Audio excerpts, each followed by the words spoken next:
আমি আজকে কিছু তেল মারা লোকের কথা বলবো, ইরানের কথা পরে বলবো। আমাদের বাংলাদেশের সাবেক প্রধানমন্ত্রী শেখ হাসিনা যখন ক্ষমতায় ছিল, এই মিডিয়া জগতে বলছিল যে দেশরত্ন, দেশের কর্ণধর, গরিবের মাথা এখন কই আছে সেই খবরটাও তারা আর নেয় না। বর্তমানে যে ক্ষমতায় আসছে ওনাকেও মারা শুরু করেছে তেল। প্রধানমন্ত্রী এমন মানুষ আর হবে না, বাসে চলে, পায়ে হেঁটে চলে। আরে ভাই, আমরা তো দেখি পায়ে হাঁটলেও পিছনে 20-30 জন থাকে। বাসে চলে যেটা, ওটা দামি বাস, বুলেট প্রুফ বাস।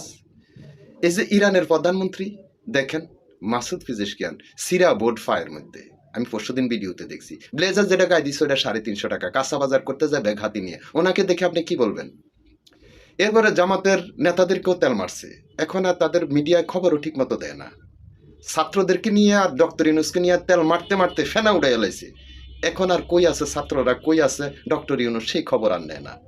আপনাদের পায়ে ধরিয়া বলি ভাই, নেতাদের উদ্দেশ্যে বলছি, আপনাদেরকে যদি কেউ তেল মারে, মনে করবেন যে এই মিডিয়া, এই ইউটিউবার প্রকাশ্যে আপনার শত্রু। ও স্বার্থ উদ্ধার করার জন্য খবর পৌঁছাইতেছে।